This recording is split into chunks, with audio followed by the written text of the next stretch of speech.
Hello guys, so today we would be talking furthermore about the topics. So previously we did talk about a lot of things. We did talk about किस तरीके से embryo formation हो रहा है, किस तरीके से endosperm का formation हो रहा है, okay, किस तरीके से gametes बन रहे हैं, female gametes, male gametes, ठीक है? ये सब चीजें we have gone through it. So today one more important topic we'll talk about, that is the pollination. ठीक है, क्योंकि फ्रूट बनने वाला है या एंडोस्पर्म बनने वाला है तो यार उसके लिए क्या चाहिए, there is requirement of a pollen travelling from one flower to the another flower and that process is termed as pollination. ठीक है, पॉलिनेशन पढ़ चुके हो पहले भी, बट थोड़ा सा डिटेल में देख लेते हैं pollination.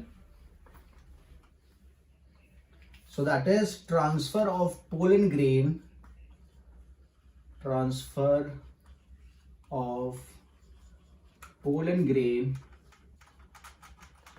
from one flower to another, okay, so that fertilization can take place. So that process is termed as pollination. Clear है? Now ये flower एक ही plant पे हो सकता है या दूसरे plant पे हो सकता है. ठीक है, so before we start further we'll talk about the pollen grain. Pollen grain के बारे में पहले बात हो चुकी है, but from the competitive point of view थोड़ा सा डिटेलिंग देख लेते हैं. पॉलिनेशन तो आपको इट्स क्लियर कि transfer of pollen grain from one flower to the another is known as pollination. Okay, अब पोलन ग्रेन की थोड़ी सी डिटेलिंग देख लेते हैं. पोलन ग्रेन क्या है? तो जैसे कि we have two categories of plant, monocot and dicot, है ना. ये तो आपको पता है मोनोकोट एंड डाइकोट. तो यार मोनोकोट और डाइकोट जो प्लांट्स है उनके पोलन ग्रेन्स में डिफरेंस होगा क्या? तो yes, there is going to be difference. तो कौन सा डिफरेंस है? तो that is in difference in terms of the germ pore. Germ pore अपन ने प्रीवियस लेक्चर्स में लेबल किया था, जो ओपनिंग थी, ओके, एक्साइन वाले पोर्शन पे जो ओपनिंग थी, that is termed as the germ pore, जहां से पोलन ट्यूब बाहर आती है. तो जो मोनोकोट प्लांट्स होगी उनका जो पोलन ग्रेन होगा ना, that is going to have a single germ pore. This is very important from the competitive point of view. ठीक है, and the dicot pollen grain is going to have 3 germ pore. It is going to have 3 germ pore. ठीक है, तो उसी के basis पे we have come up with a term कि यार अगर सिंगल germ pore है तो we'll term it as monocorpulate. We'll term it as monocorpulate pollen grain. ठीक है, और अगर 3 जर्म पोर है तो will term it as tricolpate pollen grain.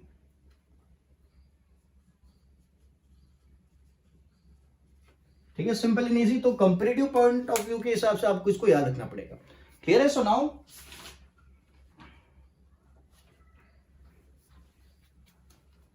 Clear है. सो फर्स्ट जो मैंने बात करी, दैट इज द पॉलिनेशन,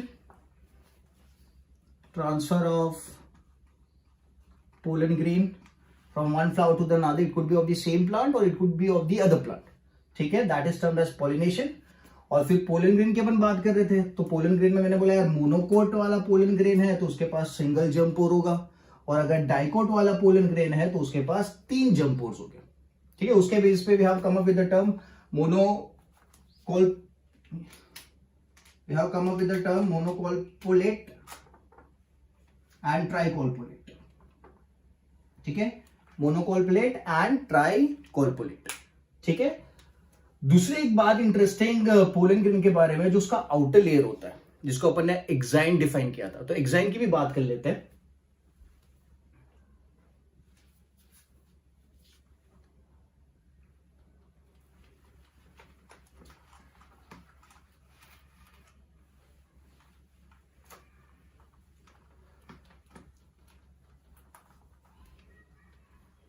दो लेयर्स होते हैं तो आपको बताइए. वी हैव दी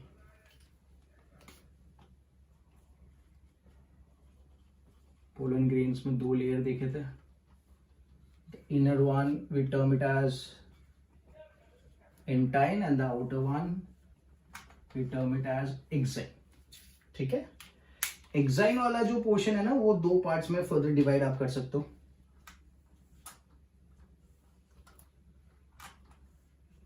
जो बाहर का रीजन है, okay, that is termed as ectexine, it is termed as ectexine, और जो अंदर वाला रीजन है एक्साइन का, that is termed as endexine. So we have the ectexine and we have the endexine. ठीक है, जो endexine वाला पोर्शन है that is not further differentiated, but जो एक्ट एक्साइन है that is सबसे बाहर वाला लेयर. एक्साइन ही बाहर वाला लेयर है, बट एक्साइन के भी आई एम सेइंग कि यार there are two regions. We have the endexine जो अंदर का पोर्शन है, एंड एक्ट एक्साइन जो बाहर का पोर्शन है. तो जो एक्ट एक्साइन वाले पोर्शन को भी we can divide it into 3 parts.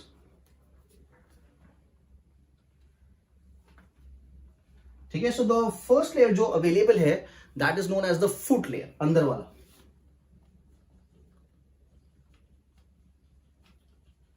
That is termed as the foot layer. Then we have the another layer which is termed as the baculate layer. कौन सा layer? Baculate layer.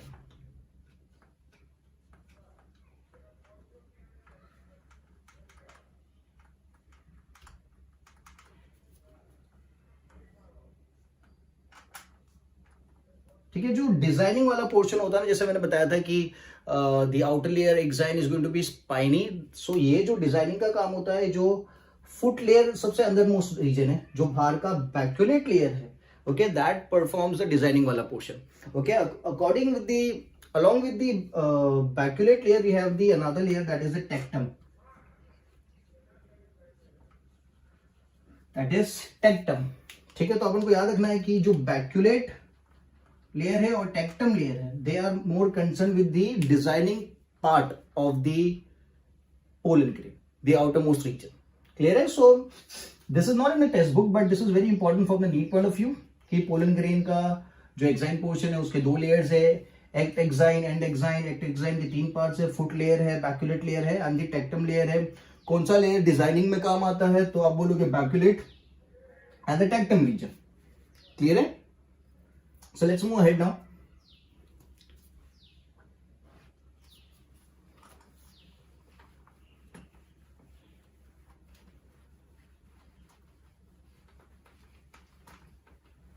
So now we are talking about pollination. So let's say we have a plant, we have a flower,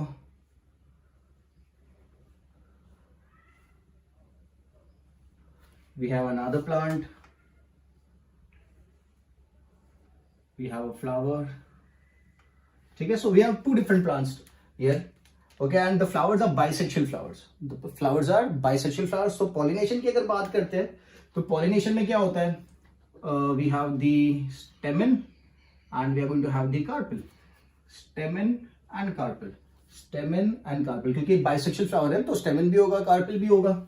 Stamen and carpel. तो pollination की मैं बात करता हूं तो मैं ऐसा बोलूंगा यार, यहां से स्टेमन आया, स्टेमन का जो पोलन ग्रेन था वो आया और वो फीमेल रिप्रोडक्टिव पार्ट मतलब कार्पेल को फर्टिलाइज कर रहा है, स्टिग्मा को फर्टिलाइज कर रहा है. ठीक है, सो दिस इज पॉलिनेशन. क्योंकि अपन ने डिफाइन किया पॉलिनेशन को, that is transfer of pollen grain. तो यस, पोलन ग्रेन ट्रांसफर हो रहा है from the male reproductive part stamen to the female reproductive part, that is a carpel. ठीक है, ये सेम प्लांट के फ्लावर के ऊपर भी पोलन जा सकता है. तो लेट्स से अगर मैं बोलता हूं कि यार यहां से जो पोलन ग्रेन था स्टेमन से, वो इसके कार्पेल के पास भी आ गया, तो ये भी क्या होगा? This is also pollination. क्योंकि मैंने बोला था ट्रांसफर ऑफ पोलन, तो पोलन ग्रेन यहां पे भी ट्रांसफर हो रहा है. एक ही प्लांट है, उसके फ्लावर के पास जा रहा है और दूसरे प्लांट के फ्लावर के पास भी जा रहा है. ठीक है, तो टू बी मोर स्पेसिफाइड अगर मैं बोलूं, so this is going to be termed as cross pollination. क्या बोलेंगे इसको? This is going to be termed as cross pollination. क्योंकि एक फ्लावर से दूसरे फ्लावर पे जा रहा है जो दूसरे प्लांट के ऊपर लोकेटेड है. और यानी कि इसमें आप देख रहे हो ये जो पॉलिनेशन है, this is also cross pollination. But यहां पे अपन एक टर्म दे रखा है, दैट टर्म जैसे कि दिस वन मोर चांस कि ये जो पोलन है वो खुद के फ्लावर के फीमेल रिप्रोडक्टिव पार्ट को भी फर्टिलाइज कर सकता है, स्टिग्मा को जाके लैंड हो सकता है. Not, it would go to the other flower, यहां पे भी जा सकता है. तो यार दिस इज ऑल्सो पॉलिनेशन, तो ये सेल्फ पॉलिनेशन हुआ, दिस इज सेल्फ पॉलिनेशन। और इसको स्पेसिफाइड अगर मैं लिखूं, so this is termed as autogamy, this is termed as autogamy. अगर फ्लावर का male reproductive part gamete produce कर रहा है और वो गैमेट उसी फ्लावर के फीमेल रिप्रोडक्टिव पार्ट स्टिग्मा के पास जा रहा है, तो will term it as autogamy, ठीक है। और अगर यहां पे देखते हैं कि यहां पे एक ही प्लांट है, उसके दो फ्लावर से, एक फ्लावर से पोलन जा रहा है उसी के दूसरे फ्लावर पे, that is termed as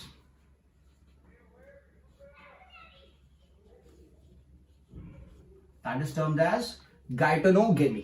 That is termed as gaetogamy. So gaetogamy is cross pollination actually, okay, but वो सेम ही प्लांट के ऊपर हो रहा है। तो जो क्रॉस पॉलिनेशन मैंने यहां पे टर्म दिया, उसको एक दूसरा अपन टर्म भी दे सकते हैं, we can also term it as xenogamy, we can term it as xenogamy, ठीक है। तो xenogamy is actually cross pollination and gaetogamy is not actually cross pollination, क्योंकि वहां पे पोलन उसी प्लांट के एक फ्लावर से दूसरे फ्लावर पे लैंड कर रहा है। आप बोल सकते हो cross pollination, but not actually cross pollination, because ये वाले केस में जब एक फ्लावर से दूसरे प्लांट के फ्लावर पे पोलन आ रहा है और फर्टिलाइजेशन होगा, तो यहां पे जो एक इंपॉर्टेंट चीज देखने को मिलेगी, that is genetic variation. But ये वाले केस में और ये वाले केस में अगर आप ऑटोगेमी और गाइटोगेमी की बात करो, सो यहां पे we would not get no genetic variation. क्यों नो जेनेटिक वेरिएशन है? क्योंकि यार पोलन भी उसी प्लांट का है और फीमेल रिप्रोडक्टिव पार्ट भी उसी प्लांट का है। बट याले केस में जेनेटिक वेरिएशन क्यों है? क्योंकि पोलन दूसरे प्लांट से आ रहा है और फीमेल रिप्रोडक्टिव पार्ट दूसरे प्लांट का है। So this is very important कि यार xenogamy में जेनेटिक वेरिएशन देखने को मिलेगा, बल्कि ऑटोगेमी एंड गाइटोगेमी में आपको जेनेटिक वेरिएशन देखने को नहीं मिलेगा, ठीक है। Now we have a variety of flowers known as the cleistogamous flowers, ठीक है। We have two types, we have the chasmogamous and the cleistogamous. तो मैं क्लिस्टोगेमस की बात करता हूं because cleistogamous are interesting.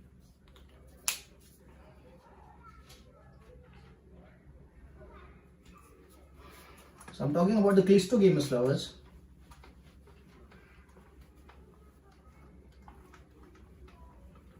So clistogamous flower की बात करते हैं। नॉर्मली जो फ्लावर्स आप देखते हो दे ओपन अप। जो फ्लावर अपन ने पढ़ा था पहले, जिसमें आपने दिखा था कि फ्लावर ब्लूम हो चुका है, उसके पेटल्स अलग है, the male reproductive part is expose, the female reproductive part is expose. But याले केस में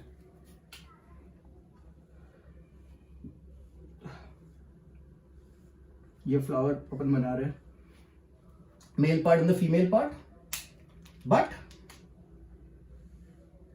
ये फ्लावर क्लोज्ड रहता है। क्या रहता है? The flower is closed. We have the thalamus portion, ठीक है, यहां पे सेपल्स आ जाएंगे। द फ्लावर इज क्लोज्ड मतलब the pollen can not come out. तो याले केस में this flower only has a chance of undergoing autogamy, self pollination, ठीक है। So such type of flowers are termed as cleistogamous flowers, cleistogamous flowers. So clistogamous flowers are the ones which do not open. They do not open. The male reproductive part and the female reproductive part is not exposed. They are inside the flower. So there's no chances of geitonogamy or xenogamy. There's only chance of autogamy. So geitonogamy और xenogamy का chance कहां पे आता है? If the flowers are casmogamous. अगर कैस्मोगेमस flower, जो normal flower अपन देखते हैं ना, दूसरा कैस्मोगेमस जिनके रिप्रोडक्टिव पार्ट्स क्या होते हैं? एक्सपोज्ड होते हैं। याली केस में the reproductive parts are enclosed by the petals, they are not opened up, ठीक है। So this is cleistogamous flowers. Now pollination की अगर बात करते हैं, सो पॉलिनेशन में ट्रांसफर करना पोलन ग्रेन को एक जगह से एक फ्लावर से दूसरे फ्लावर पे, तो नेचर या फिर प्लांट किन चीजों पे डिपेंड कर सकता है? सो बट ऑब्वियसली डिपेंड करता है बायोटिक कंपोनेंट्स पे एंड एबायोटिक कंपोनेंट्स पे। It depends on the biotic components and the abiotic components for the transfer of the pollen grains. तो यार abiotic components की बात करते तो abiotic components में किसके ऊपर डिपेंडेंट है? तो biotic is living चीज है, so living सबसे इंपॉर्टेंट तो है bee. Then we have the butterfly. Then we have the ants. We have the beetle. We have the wasp. फिर we have the moth. ठीक है. We also have lemurs. Okay, those are the primates. Okay, then we have tree dwelling rodents. जो tree के ऊपर रहते हैं ना, rodents,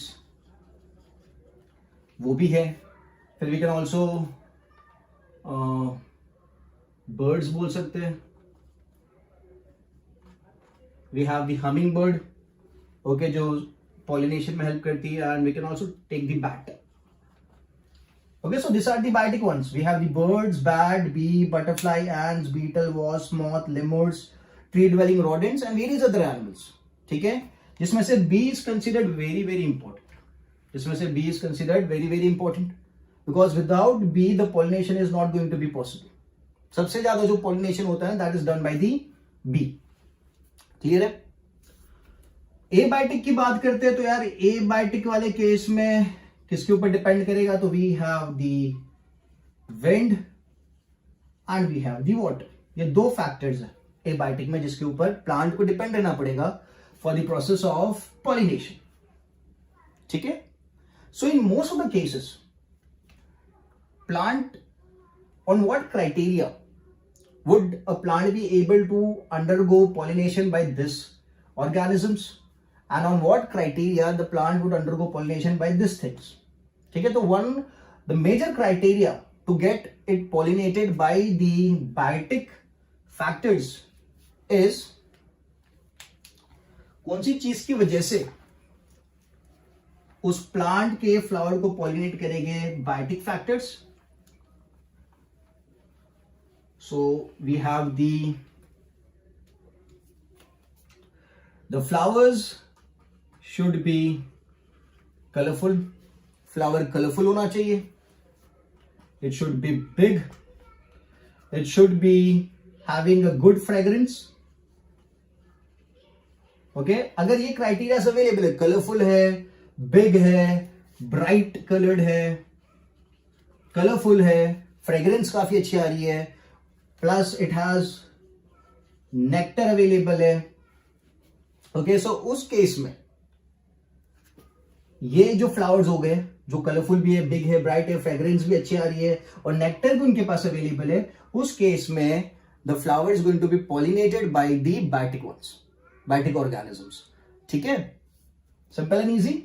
now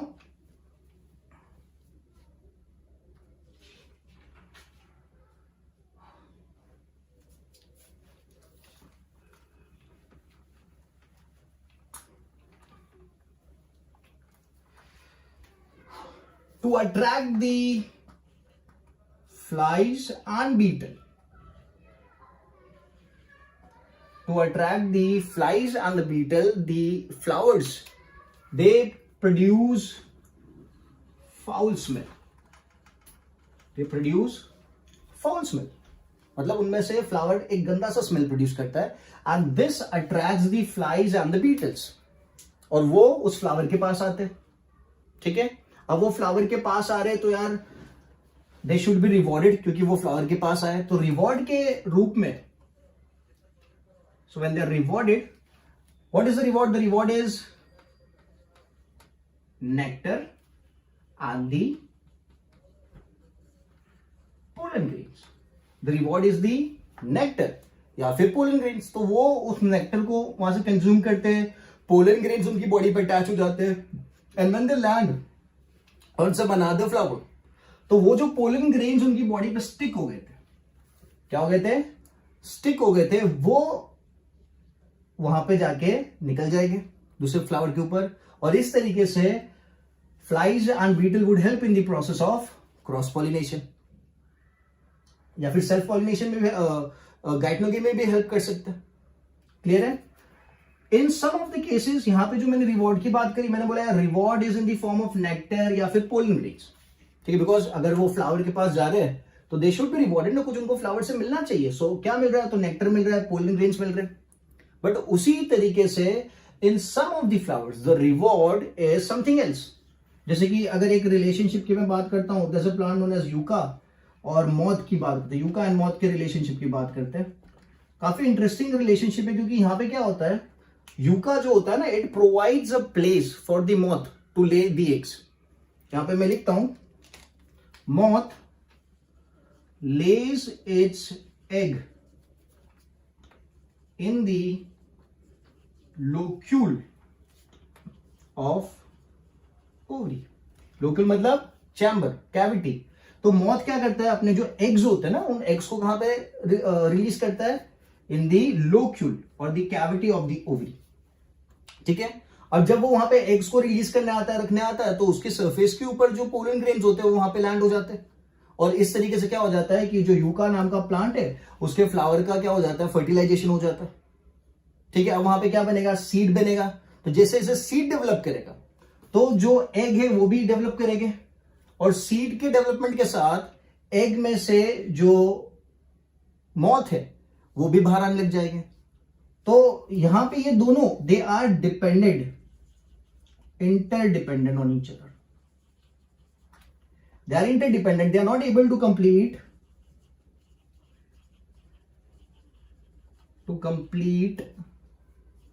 the life cycle। क्योंकि अगर मॉथ आके एग्स रिलीज नहीं करेगा तो पॉलिनेशन नहीं होगा, फर्टिलाइजेशन नहीं होगा, ठीक है, और मॉथ को भी वहां पे जगह नहीं मिलेगी एग्स ले करने को कोई दूसरे फ्लावर के पास। तो यहां पे क्या हो गया, ये उस तरीके से दोनों इवॉल्व हुए कि they are helping each of them. Clear है। So flies and beetle. अच्छा, यहां पे एक इंटरेस्टिंग बात अपन को याद रखनी है कि जो pollens which are going to be carried by the insects, birds और the animals, they have the outer layer, the outer surface is going to be sticky. और ये स्टिकी क्यों होती है, because there is a presence of a layer which is known as the pollen kit. क्या चीज present होती है, pollen kit, that is a sticky layer on the outer side, exine के भी बाहर ऊपर की तरफ, there is a presence of pollen kit. So pollen kit is only going to be present in the pollen grains which are going to be pollinated by the insects। Pollen kit is absent in the plants or in the flowers or in the pollens which are going to be pollinated by water and wind। ठीक है, this is very important, याद रखना इसको। Clear है। So move ahead.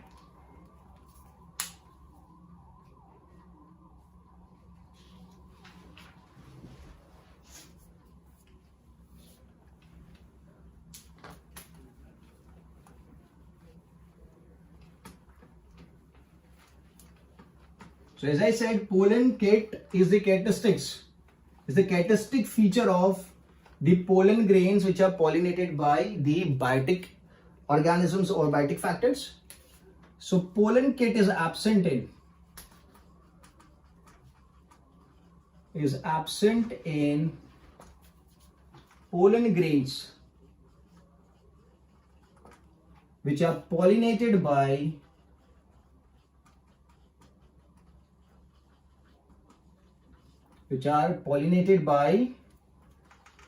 wind and water। ठीक है, this is very important. Pollen kit absent है, the sticky layer is absent. Clear है। नाउ यहां पे मैं बोल रहा हूं विंड की बात कर रहा हूं कि यार पॉलिनेशन विंड के थ्रू हो रहा है।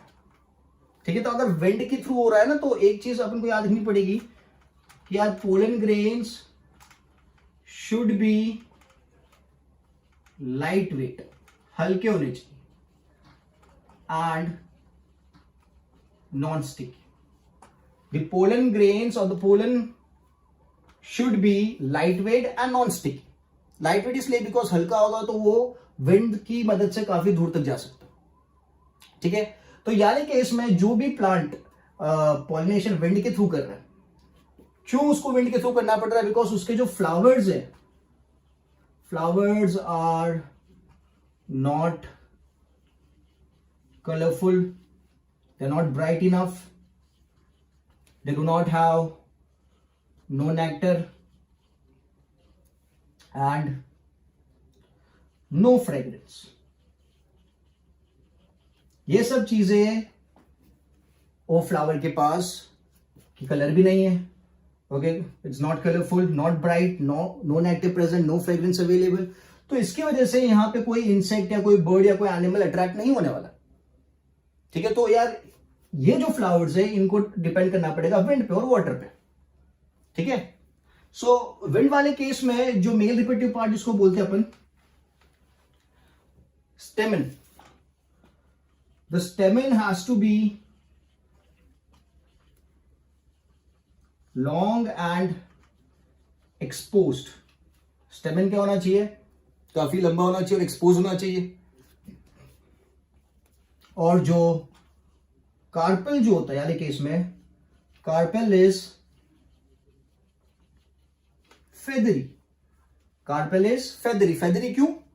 बिकॉज जो पोलन उड़ के आ रहा है एक फ्लावर के पास से, तो अगर ये कार्पेल से दिस इज द कार्पेल, ठीक है, तो it is suppose to be like इस तरीके से फेदरी होना चाहिए. ओके, तो अब क्या होगा, जो पोलन उड़ के आ रहा है वो पोलन क्या हो जाएगा, इसके ऊपर स्टिक हो जाएगा. पोलन जब आएगा तो पोलन ये जो बुश जैसा बना हुआ है, फेदरी रीजन जो दिखाया हुआ है वहां पे क्या हो जाएगा, फिक्स हो जाएगा, एंड दस पॉलिनेशन वुड टेक प्लेस. ठीक है, so this is going to be the characteristic of the plants which are going to be pollinated by wind. So pollen, the stamen should be long and exposed, the pollen grain should be lightweight, non-sticky, and the carpel should be feathery so that it can trap the pollen grains. Clear है? Now another is water. दूसरी जो category है water pollinated plants है. Very few plants are going to be water pollinated. ठीक है, और pollination with the help of the water. और एक और इंपॉर्टेंट चीज ये जानने की, यार कोई एक्वेटिक प्लांट है तो दैट डजंट मीन कि उसका पोलन ग्रेन पानी के थ्रू ही ट्रैवल करेगा. मैं फिर से रिपीट करता हूं, it's not that if there is a aquatic plant that means उसका पोलन ग्रेन पानी के थ्रू ट्रैवल करेगा. It can travel through other means also. जैसे कि देखते हैं,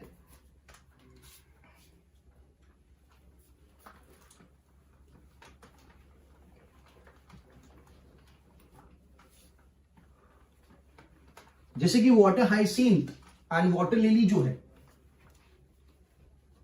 let's say this is the water layer, just for the example purpose, ये पानी है. तो water lily and water hyacinth जो प्लांट्स है ना, तो उनके जो फ्लावर्स होते हैं they are normal flowers, they are at the top of the water layer. Okay, उनके जो फ्लावर्स होते हैं ना वो पानी के बाहर की तरफ होता है. ठीक है, वो पानी के बाहर की तरफ होते हैं. तो यहां पे क्या होता है, पॉलिनेशन, और the flowers are bright and colourful, तो they are pollinated by insects. They are pollinated by insects. So water hyacinth and water lily being an aquatic plant, ये पानी के थ्रू अपने पोलन्स को पास नहीं कर रहे, but the pollen is passed with the help of the insects. So this is the water lily and the water hyacinth. ठीक है, water lily and water hyacinth. Clear है? There's another plant, अगर देखें, so Vallisine area की बात करते हैं. So Vallisine area के जो flowers होते हैं,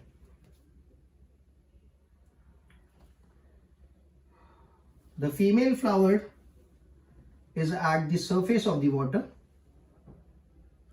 The female flower is at the surface, not totally outside, but somewhat submerged on the surface of the water. ठीक है, तो जो पोलन ग्रेन होता है फ्रॉम द मेल, ओके, वो पानी में स्विम करता है, पानी में फ्री फ्लोट करता है, and it reaches to the flower. ठीक है, तो ये वाले केस में आप बोल सकते हो कि यार the pollen grain is travelling through the water. So this is in case of Vallisine area. So Vallisine area में क्या हो रहा है, फीमेल फ्लावर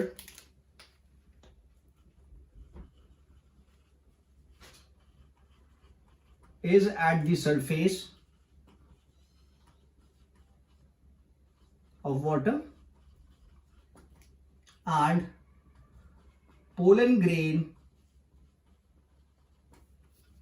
released by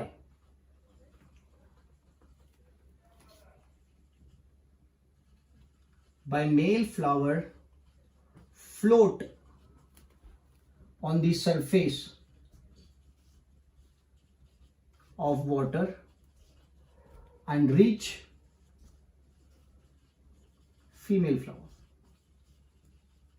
ठीक है, तो वो पानी पे फ्री फ्लोट करेगा. फ्री फ्लोट मतलब पानी जिस डायरेक्शन में पोलन ग्रेन को ले जाएगा ना, उस डायरेक्शन में पोलन ग्रेन जाएगा. तो pollen grain does not have anything to swim. ठीक है, so the pollen grain release by the male flower floats on the surface. तो फ्लोट में यहां पे लिख देता हूं free floating, because it does not have any means to float. ठीक है, so this is Vallisneria. This is water lily and water hyacinth. तो यस, वेलिसिनेरिया के केस में क्या हो रहा है, पानी के थ्रू पोलन ग्रेन पास हो रहा है. बट वाटर लिली और वाटर हाइजिंथ की बात कर रहे हैं तो वहां पे तो इंसेक्ट्स के थ्रू ही पॉलिनेशन हो रहा है. ठीक है, we have one more variety, that is the sea grass. That is the sea grass. I need to rub this down. ठीक है, इसको रब कर देते हैं. सी ग्रास की अगर बात करते हैं, सो सी ग्रास वाले केस में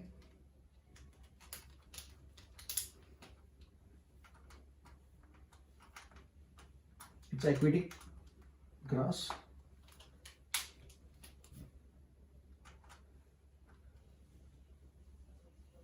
पानी के अंदर है, पूरा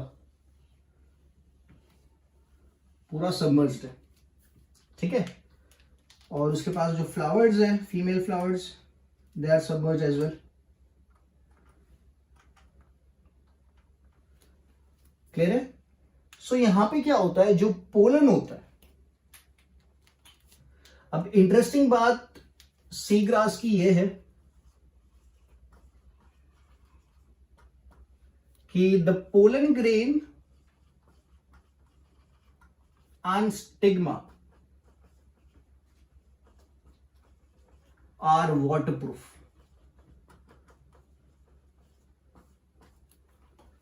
जो पोलन ग्रेन है और स्टिग्मा है वो क्या है, वाटरप्रूफ है. ठीक है, because they have a covering of mucilage layer. They are covered by a mucilage layer. ठीक है, और एक और इंपॉर्टेंट बात सी ग्रास के बारे में याद रखनी है कि जो पोलन ग्रेन होता है ना, it is ribbon shaped and longest pollen grain. जितने भी पोलन ग्रेन्स अवेलेबल है उन सब में से लॉन्गेस्ट, या फिर आप बोल सको रिबन शेप्ड जो पोलन ग्रेन है वो किसका है, सी ग्रास का. ठीक है, अब यहां पे क्या होता है, जो पोलन्स है, बिकॉज दे आर वाटरप्रूफ, पानी के through they will float, free floating, free swimming, and these the flowers and pollinate the flowers. ठीक है, so water lily, water hyacinth, sea grass and Vallisneria आपने देख लिया. क्लियर है, just go through it once.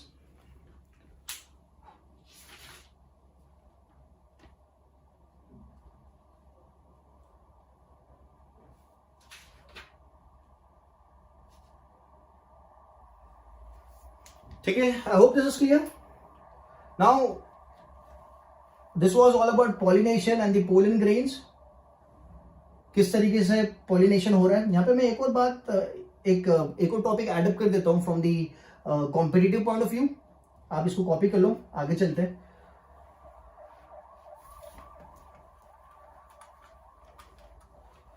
जैसे गई बार I was talking about कि अगर मोनोस्पोरिक डेवलपमेंट की मैंने बात करी थी, अगर एम्ब्रियो सेक का फॉर्मेशन सिंगल मेगास्पोर से होता है, so that is termed as monosporic.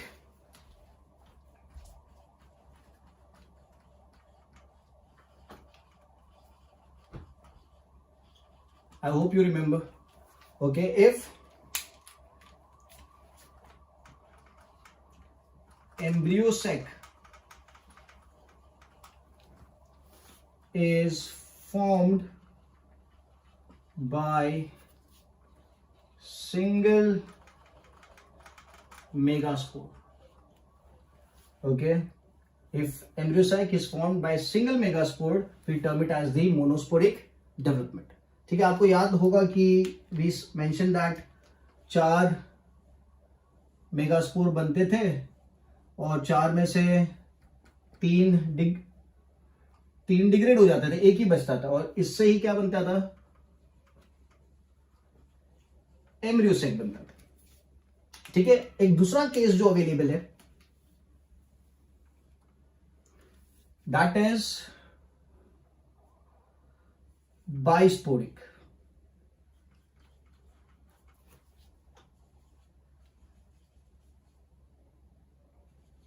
That is known as the bisporic development.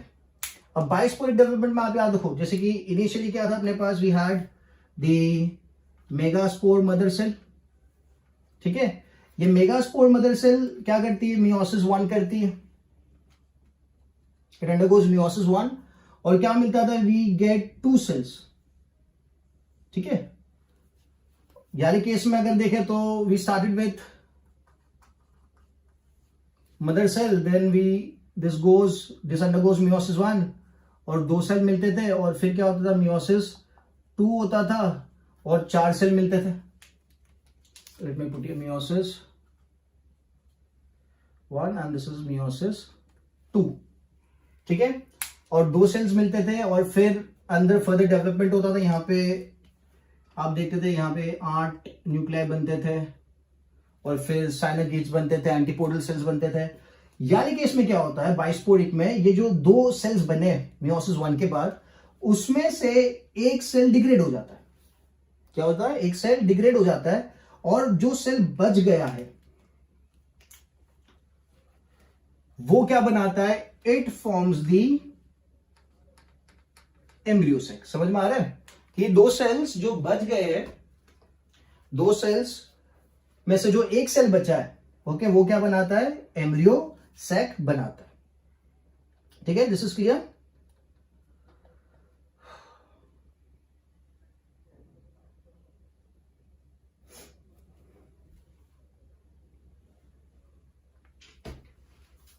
Clear है, so that is bisporic development, जिसमें से 2, अभी यहां पे एक और चीज आपको याद रखनी है, meiosis 2 does not occur, meiosis 2 does not occur, क्योंकि मियोसिस 2 हो ही नहीं रहा है यहां पे। अब पूरा जो डेवलपमेंट होगा, ये जो 8 न्यूक्लियाई बनेंगे वो इसके अंदर बनेंगे। ठीक है, समझ में आया, so that is bisporic development. तीसरा जो डेवलपमेंट है, that is known as trisporic development. कौन सा, ट्राइस्पोरिक डेवलपमेंट कहा जाता है उसे।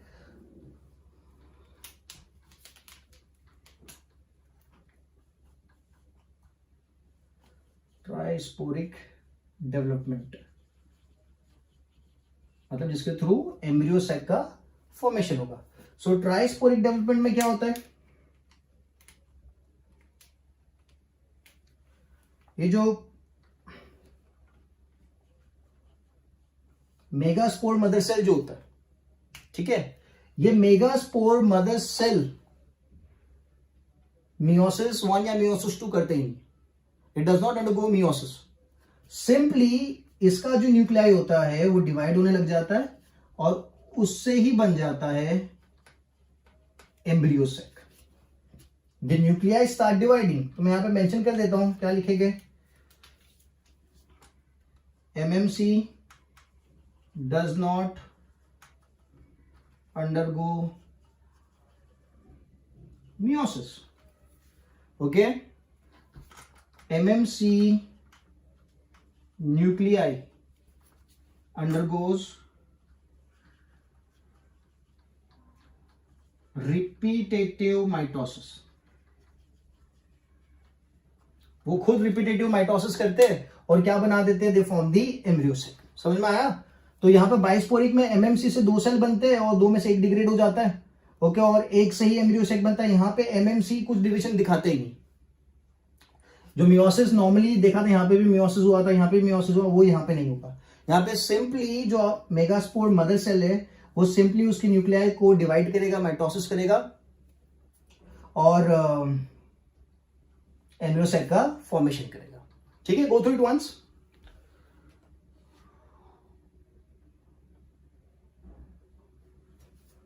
क्लियर है? सो मैं एक और टर्म यहां पे दे देता हूं। We have the bisporic which is also termed as Allium type. We have it as the Allium type development, and जो ट्राइस्पोरिक है that is also termed as the Adoxa type development. ठीक है, so we have the monosporic development, bisporic development and the trisporic development. ठीक है, so go through the video again and again, repeat करना तो आपको ज्यादा अच्छे से समझ में आएगा। ठीक है, if you have doubts drop me a message, okay, I let you know.